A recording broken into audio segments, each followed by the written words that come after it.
All right, everybody, welcome back to coverage here of the MagicOnline Champion Showcase. And Anuraag, we have an exciting one. We have two players that are 2-0 getting ready for our Vintage Cube Draft finals here. Are you excited?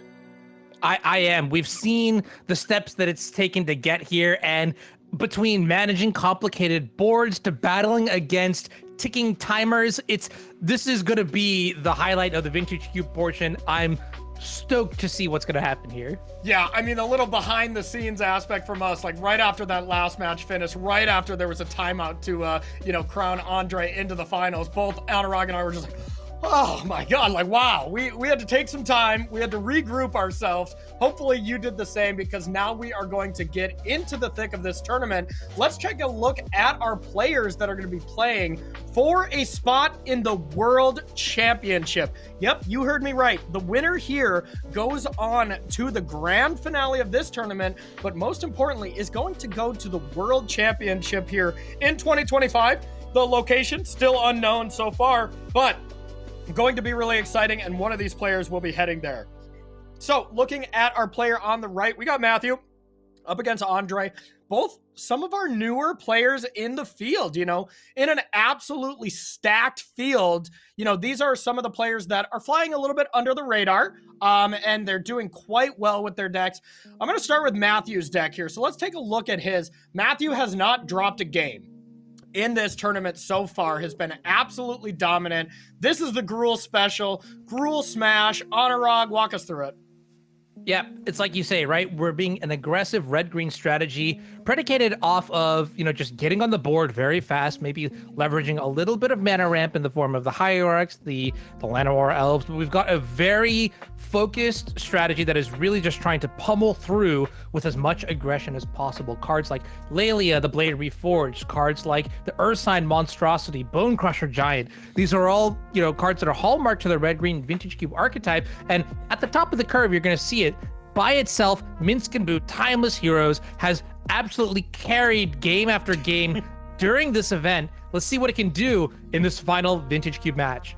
Yeah, you say carried. Minsc and Boo has absolutely smashed face in every game we've watched so far. Keep an eye on that keen-eyed curator as well, as that's going to have a lot of applications going into this. Let's take a look at Andrei's deck, and this is the Esper Surprise with everyone's favorite Nightmare in the sideboard. We got Lurrus there off cam. Yeah, and that's a good shout out that you make for the keen-eyed curator. So this deck is a companion-focused deck. All the cards per Lurrus's rule all the permanents rather, must be mana value 3 or later. So you're going to see a lot of 1-drops here on the left side. Evolve Sleeper, Guide of Souls, Thraben Inspector. But we're also looking for cards that can either enable our graveyard. So you'll see like Psychic Frog, very good value card on its own. Or Ledger Shredder, for example, with its ability to draw and discard. Plus, we've got another subset of valuable 2-mana threats in the form of, Orcish Bowmeisters. We've got Jacked Rabbit, my favorite, but then also, Jace Prodigy. You can see sort of how this deck is coming together, right? It's a very value-focused, low-to-the-ground deck that even gets to splash the Witherbloom Apprentice Chain of Smog combo, and then also combines with a lot of really powerful cheap spells like Reanimate, Force of Will for its alternate cost, and then, cards that you can recur with Lurrus like Urza's Bauble. Yeah, I like this. And I would say, as far as the last match goes with Andrei up against Tangrams, I know we disagreed on who we thought was favored, but I would think this kind of deck struggles against combo and these big ramp style decks. But the thing it would want to play against is these Boros, these Gruul decks. You would think if this deck is really good against a certain archetype, it would be the other aggressive decks. Wouldn't you agree? I think so too, right? Because they're both kind of trying to do the same thing, where they're low to the ground, but Lurrus just gives you so much additional card advantage and ways to pull ahead during board stalls that I would not be surprised to see Andrei holding a ticket to the World Championship. I mean, and let's just jump into it. This is going to be a match of Vintage Cube for around $10,000 minimum or so. So easily the biggest match of Vintage Cube for either of these players' life. Let's look at the hand here. Anuraag, what do you like? I am very shocked to see Orcish Lumberjack coming to play as early as turn 1. That means that we could have an explosive turn 2 if there's a good top deck in the form of like Minsk and Boo. But on the other side here, very solid start from Andrei with the Thraben Inspector. And Reanimate is the kind of card that I think is just overall exactly what you want to be picking up early and often in Vintage Cube. Very flexible card and pairs really nicely with, you know, Lurrus should it ever go to the graveyard or any other creatures that might find their way there. Okay, this is wild to me. I mean, we are just sacrificing all of our lands here to get this going. What do you play? Do you get the powerful artifact going to be able to draw some cards? I mean, I guess this answers the question, but... Yeah, it looks like Matthew wants to get on the board, which makes sense. You are, in fact, playing Gruul aggro. Palantir of Orthanc is a very powerful card that can generate you value, but what I like to do first here is really just get on the board, you know, push the tempo, set the pace of the game, and then we can use the Palantir later on to, you know, recoup the card advantage that we've sort of lost by sacrificing our lands to get, you know, our aggressive curve into play. I mean, this is a solid turn 2. Yeah, it's a solid turn 2, and in the face of a bunch of removal, it would be terrible, but that's something we don't see in Andrei's hand right now, so maybe this plan from Matthew Wright might work out. Yeah, absolutely. And I mean, here right now, we're drawing the Evolved Sleeper. I think our next goal here is just going to be getting onto the board as fast as we possibly can to sort of keep pace, minimize the amount of damage, life loss that's going to be incurred, and then hopefully draw into a couple cards. Keeping in mind that next turn we could even add something like Lurrus into our hand. Yep. But beyond that, it's you know, it's going to be a little bit of a rocky climb to get back into this game. Yeah, because I mean, even on surface value right now, Matthew has 5 mana, right? Would lose his last land, but I mean, this seems like the game plan that Matthew is willing to play here is, you know, get 5 mana, play all, you know, get Screaming Nemesis. I believe there was a 2-drop as well. There's the hand back. And reminder, everyone, these players, you know, have open deck lists, so they're probably looking over at what their opponent's deck lists are, what draws they have, and, you know, not everyone has 3 monitors, right? You know, I mean, I'm sure you and I have a bunch of monitors where we have that information up on different screens, but these players, of course, have to switch through on their only screen sometimes. So, yeah, really comes down to, we see these hands kind of disappear a little bit. Wanted to make sure y'all know exactly why. Yeah, and this is kind of a clutch top deck here for the forest because, you know, Orcish Lumberjack can only sacrifice forest, which means this turn we may have been stonewalled, but we did draw the forest off the top here, which means we are unlocking the Lumberjack, which means now we have a total of 3, 4, 5, 6 mana, which is fantastic. This is it may have been the best draw in the deck because now you can play, like you said earlier, the Nemesis and the Palantir, and it looks like we're actually going to go for the Crater Maker, which is also defensible. Yep, makes sense. My mistake on that. I thought for whatever reason that could sack either mountains or forest, but yeah, I suppose that would be pretty busted, huh? If it could just be a mono red card that you can go turn 1 that, turn 2 4 mana. But Anuraag, the one thing that it can do, which is pretty spicy, just on surface value, is Orcish Lumberjack, Mountain plus Forest just puts a Minsk and Boo into play if you have it, which is kind of not fair. I agree, and I hope that we get to see it over the course of this match sometime, if not just so that I can feel something inside. But right now, what we're seeing on the board is just as dirty, right? Like, this is about, like, what, 8, 9, 10 mana worth of spells in play? Yeah, I mean, this is great. And I mean, you don't really need lands if you're so far ahead on the battlefield that, you know, it just doesn't matter what your opponent does. Now, the one thing I will say, this plan runs a huge foul of a card that we know Andrei has, and that's the most iconic sweeper ever, Wrath of God. Yeah. So a timely Wrath of God here is going to be exactly how Andrei can just clean up the board pretty nicely. And that's how you also exacerbate the cost that Matthew was playing. You know, I was going to say earlier, like, move aside Black Lotus, you know, Lumberjack wears plaid, but a single board wipe and all of the, all the work that Matthew has put in would just go to waste. So we'll see what happens here. Psychic Frog, not the worst pickup here because you can, in fact, just grow it pretty large here, but it would require a pretty solid commitment. Oh, a solid commitment? You know, mean like what Matthew's been doing this entire game of committing all his lands into spells? Yeah. You know, like it's like when someone does something crazy and the only way you can match crazy is with your own crazy. I think that's what we might see with the Psychic Frog. Otherwise, you're just going to get run over. I think that's why they paired us together. It's the only way to match my crazies with your crazies. So yeah, good job on production on that one. All right. Now, one thing that can be done that's kind of spicy here, it can't really be done this turn, but if you can go something like Psychic Frog this turn, you know, keep it alive. Next turn, you could actually go land 4, buy Lurrus, discard it to Frog, and unearth it. You know, or reanimate it, excuse me. Kind of spicy. Maybe not necessarily exactly what we're going to see, but definitely an option. Yeah, I think that is pretty cool here, and that sort of gets your engine online. And I'm wondering if there are any ways that we can actually leverage the Lurrus right now. I think the only thing that I'm noticing is the Chromatic Star that's in the hand. It's a little slow, admittedly, but you know, maybe that we have a little bit of time here with the blockers and whatnot that we have. The only card that I see, well, I don't know. The Indestructible from the Monstrosity is kind of a big deal. And then even the Screaming Nemesis has good enough stats where I'm wondering whether or not we can arrange like good blocks to come out ahead. I think this is what I would do. I would play the Watery Grave untapped, take 2, play Psychic Frog, and play the Star. That way you have these 3 blockers to either stay alive or maybe your Frog outclasses one of the creatures and you can kind of block that way. And then next turn, essentially you have 2 draws at Wrath of God because you do need a second white right now. You know, like Wrath of God is not online, and I think that's what I would be drawing to as my out here.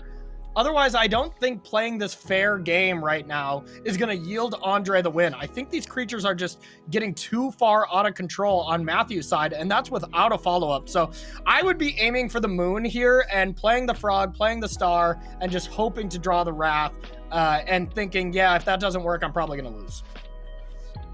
Yeah, fair enough. I'm wondering what else we could draw from the Lurrus deck that actually does matter here. I mean, if it's a matter of board presence, you know, I am kind of looking at the Psychic Frog a little woefully, though, because I don't know if necessarily getting that to a large power and toughness is going to be enough to survive. Yeah, when you block Screaming Nemesis with a large creature, you know, you're going to have a bad time. Yeah, but exactly, if you block right? the Monstrosity, you know, where it just, yeah, you're not going to kill it, but you don't lose your Frog. I mean, I guess that's okay. Like, what else are you going to do, you know? Yeah, I'm looking at the rest of the deck here. Another card that you could potentially draw into is something like the Fractured Identity. Maybe that would stabilize the board, remove a threat, take a threat. Or if you are so lucky, you could even find your way towards something like the combo, the Withered Bloom Apprentice Chain of Smog combo to win the game outright. And if you only have the Apprentice, you could still gain some life. Like, so it's not the end all be all here yet, but it is grim, and we do have to get a little lucky here. Yeah, for sure. So decides to just pass the turn. We'll see if we want to do any crater making to be able to push through some damage. Probably not, but we'll see. And then this Frog can get up to, at best, a 4/6, or excuse me, a 5/6, which is not great.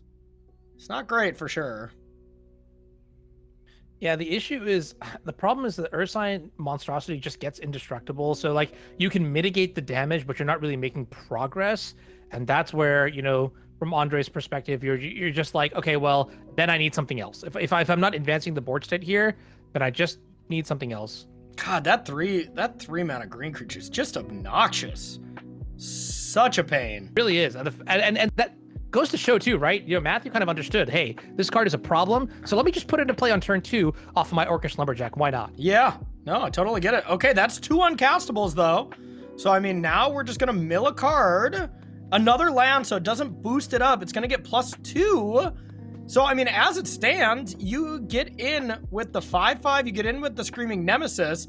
If you discard everything to the Frog, you know, at least you can block it. Or you discard 2 cards and block and eat the Screaming Nemesis. Like, I think those are the only 2 options, but... Yeah, I think I would kind of try to run hot here. Like, if we're in that universe, I'd probably just discard 2 cards and try to block the Nemesis here, because you got to progress the board state in one way. You can always discard more cards later Yeah. to handle the monstrosity, but you just eat that initial investment of damage and then hope that Lurrus can sort of draw you out of it. Plus, like, Lurrus does have lifelink, which is, you know, very relevant. Lurrus comes back. You know, I'm discarding 2 cards for sure. I'm keeping the planes with the hopes of drawing my best card in my deck, Wrath of God.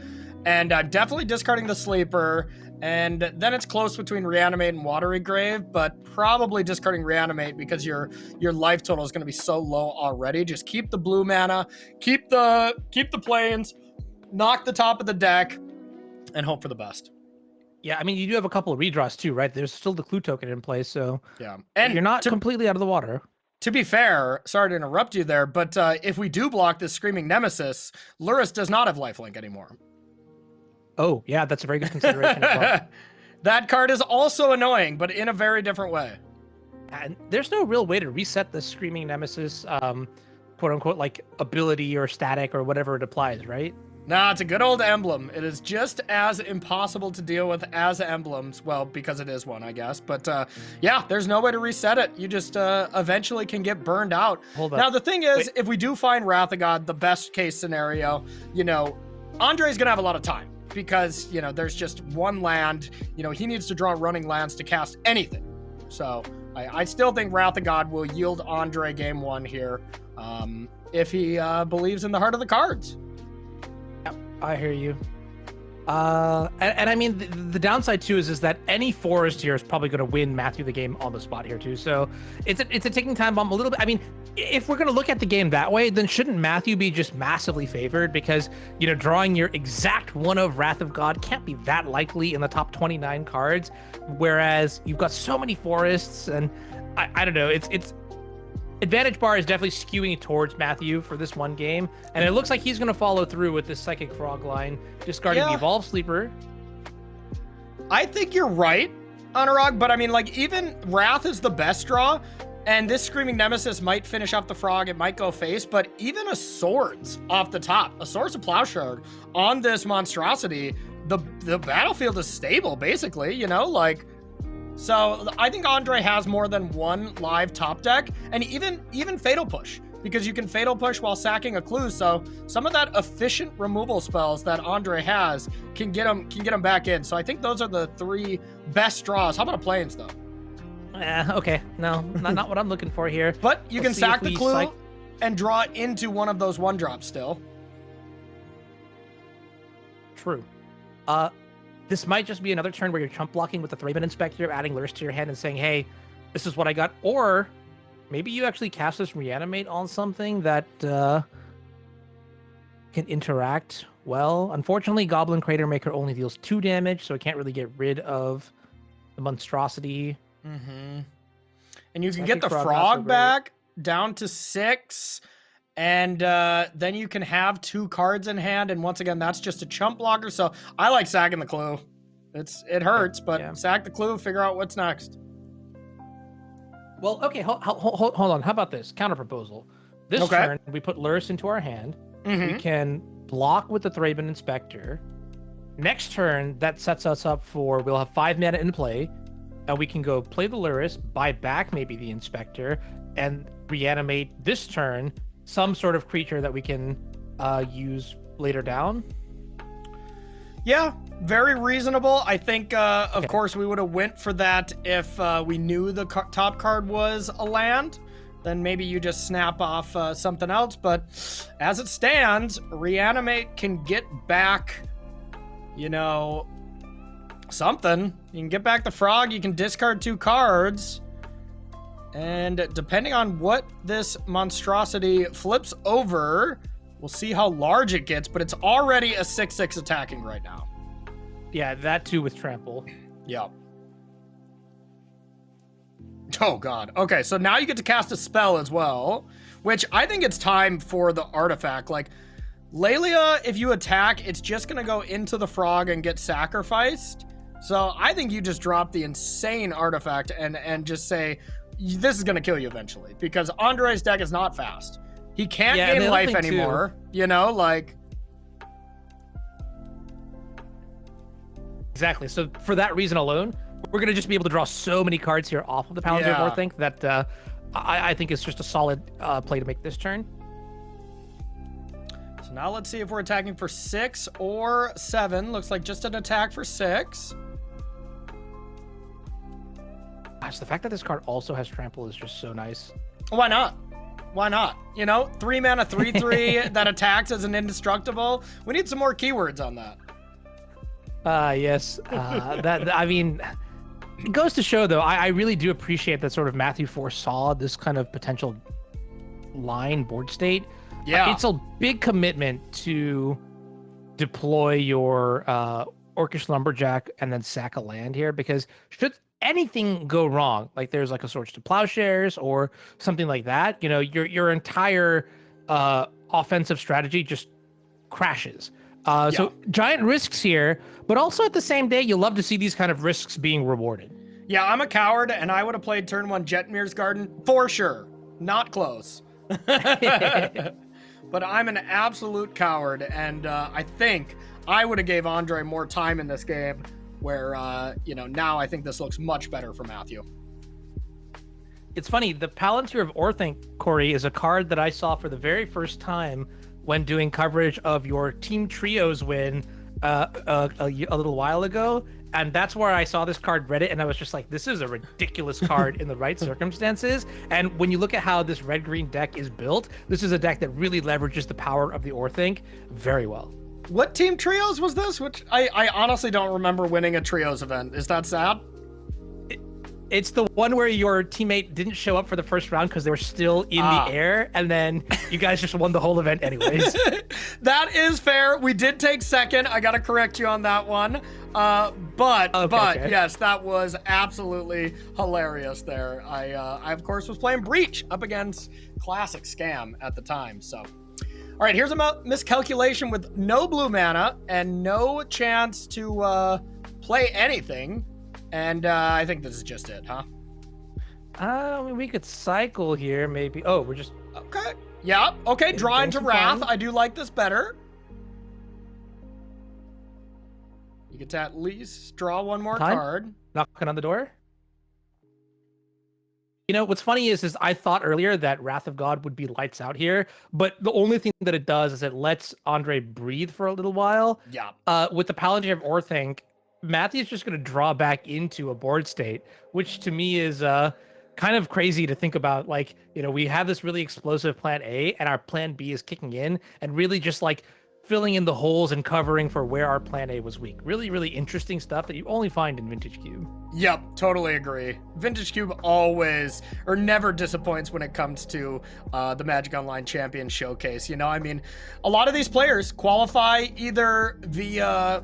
you know, constructed or limited with like the most current set. Nobody qualifies via Vintage Cube, you know, so this is always a wild card scenario, especially some of the newer players. Like, you know, one of the newer players that qualifies via Pioneer or Standard or something and has only been playing for 3 years, like, you do not expect that person to know a lot about Vintage Cube, you know, plain and simple, just because it is it's something where the people that get rewarded from this are the people that have been playing their entire life. Luis Scott Vargas, Eli Cassis, those kind of gamers, they're the ones who dominate Cube. So to see these two relatively new faces at the top of Vintage Cube is just really awesome and shows the skill of these two gamers.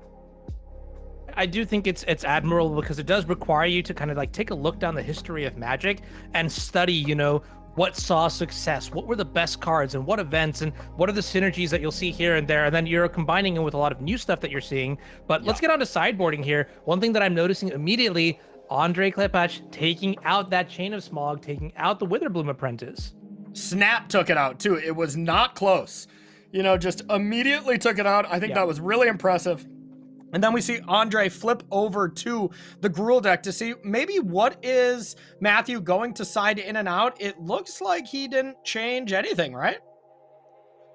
I haven't seen any changes so far. So while Matthew is going to keep the same stock list and just kind of Gruul smash, I think for Andrei, the burden of adapting is quite high. You do need to be able to match that aggression. And that's why, you know, something like Witherbloom Apprentice that you can't really even consistently cast on turn 2, turn 3 is a liability. I think even just boarding in some creatures to gum up the board, help with combat math could provide a little bit of value. And the one thing that I think is really awesome so far is Matthew Wright was definitely right when it came to drafting Gruul because he has not lost a game yet. He is 5-0 in games. Yeah, I think that's kind of crazy to say out loud, right? 3-0, 6-0 into World Championship is an intense feat, but Andrei has been playing ecstatically well today, and the way that this deck is built, I don't think it's going to be a free ride here, so I'm curious to see how the next game plays out. Yeah, and when Andrei wins, it's not this dominating, oh my god, I had the sickest draw. Like, it's a grind. You gotta play some Magic with this style of deck. You know, this is usually why most players don't gravitate towards these style of decks. Like, of course, when you can make Lurrus work, great. But if the Lurrus wasn't there, and this was just, you know, a bunch of small creatures, like, you feel like this deck did not turn out very well. But Lurrus, of course, is the bow that ties this all together. All right, so getting into it here, Andrei Klepatch starts it off with a basic plains, and look at Matthew's hand there, Anuraag. Yeah, good mana, good acceleration, Minsk and Boo again, and I'm going to say it right now, every time we've seen Minsk and Boo in the opener, Matthew Wright has just completely taken the game away, so... Well, anytime Matthew Wright's been in the feature match area, he's completely taken it away, so that's not fair. There is the perfect answer to this 0-1, though, and that is every 0-1's nightmare, Orcish Baumeister. Yeah, so that's going to be a fantastic answer here. Now, the downside is that we don't actually have our blue mana. We do have 2 blue cards, but the way that this deck is built, we have plenty of white cards to play in the meantime. Staff of the Storyteller, synergizing quite nicely with Orcish Bowmasters, but you can't really pass up on the opportunity to delete the ignoble hierarchy here. Yeah, I'm totally with you. And, you know, if I'm Matthew right now, I think I'm still just playing Magda to just, you know, die in combat to this Orc army to be able to cast a Minsk and Boo. But I think it's very defensible to go more defensive and play the Keen-Eyed Curator as well. I think Curator is also good because in the long run, if you're going to be battling against Lurrus, investing the mana into it now means that it will be less of a tax on you later. I think, you know, there's a chance that we also just draw into our 4th land, which means that it gives us the opportunity to maybe play something like an Endurance and get some massive value through a good block that way.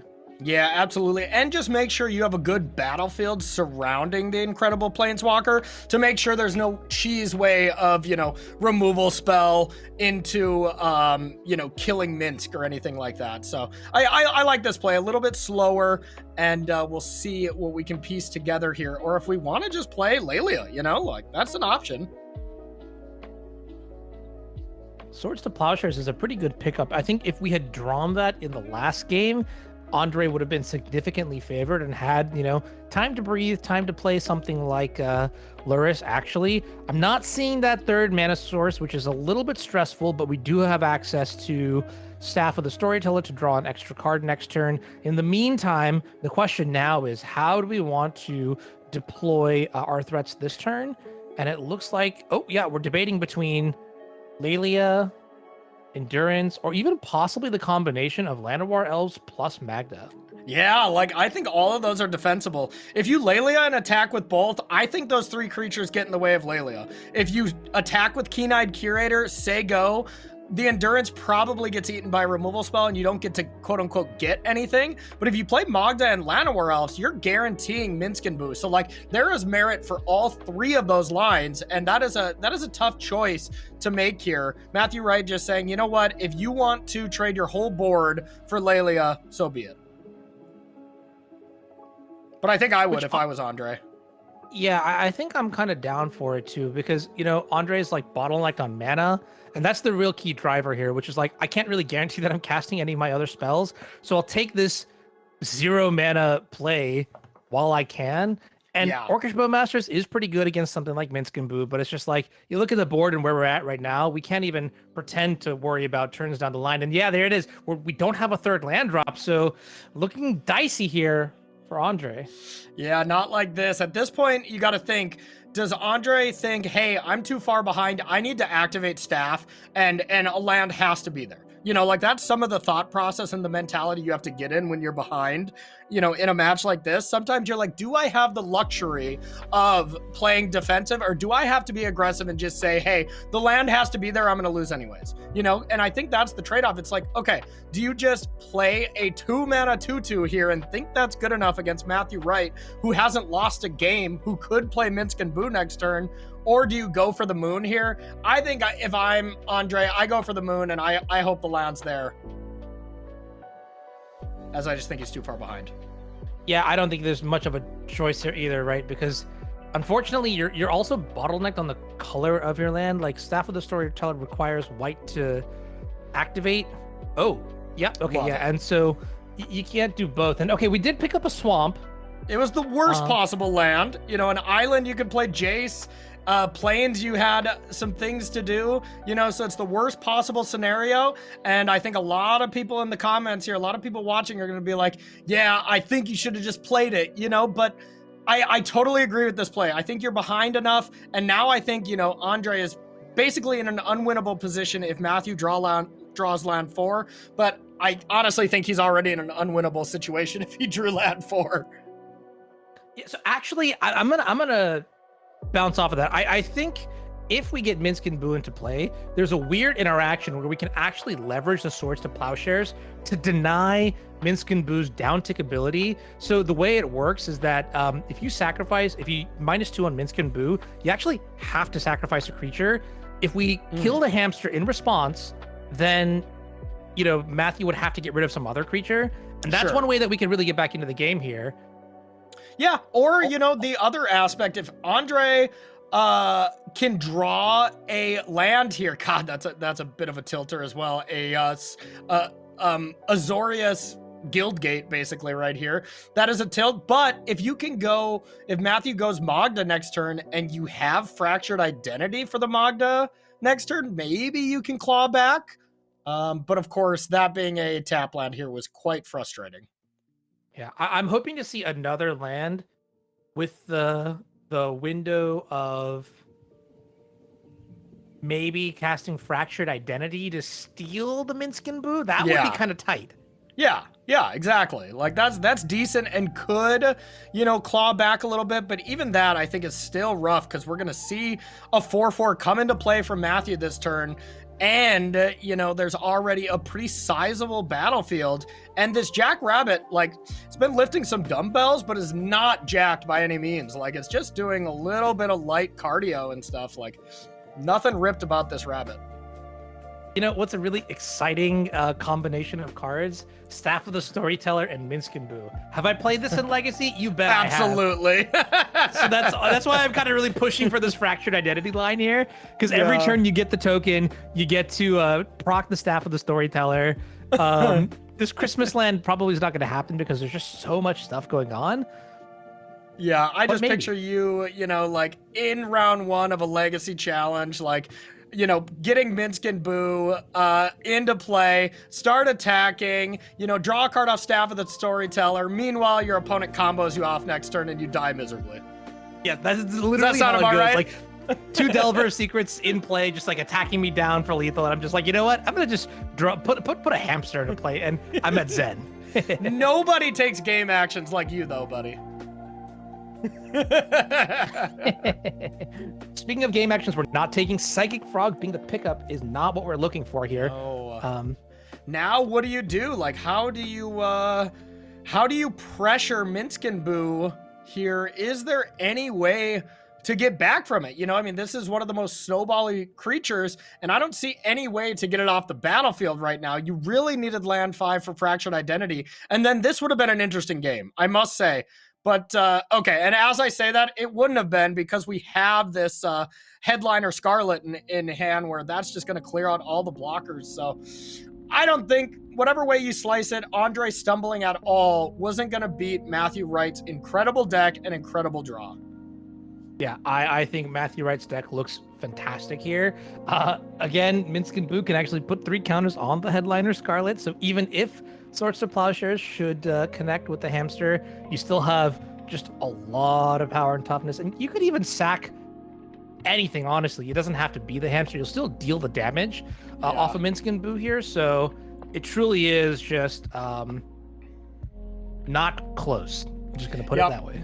And Andrei Klepatch just cast his last spell here of the Vintage Cube portion, and it's got to always be a little rough to get to the finals of, you know, this very, very difficult structure that we have at the MOCS. You know, it's 3-0 or bust twice, you know, like it is 3-0 or bust twice, and there'll be some kind of interesting numbers that come up if Matthew Wright were to win the modern portion as well. Then, you know, Andrei could sneak in if he has a good result in the modern as well.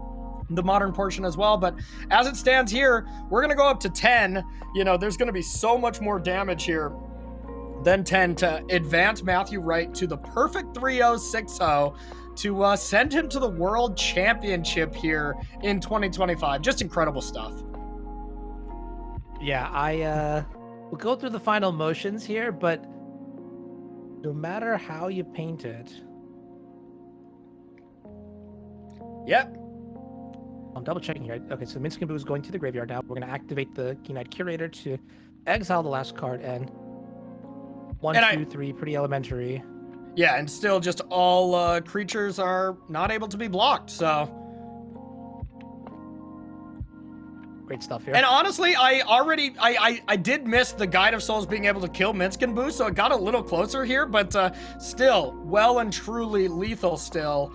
And is going to pick this up, and really, really impressed with Matthew Wright's draft and, you know, just dominance of this Vintage Cube. What's kind of interesting about the tournament structure, Corey, too, is that if Matthew Wright continues to have an amazing run in the modern portion, there's a chance that just takes the trophy here today without having to battle that final round in the grand finals. And now we've got a storyline that I'm suddenly very invested in. Yes, honestly, I've commentated, you know, 3 MOCSes, I believe, at this point, and this being the 4th one, and I've never seen it. Nobody's perfect swept. Matthew Wright will be the champion here, advancing to the grand finals.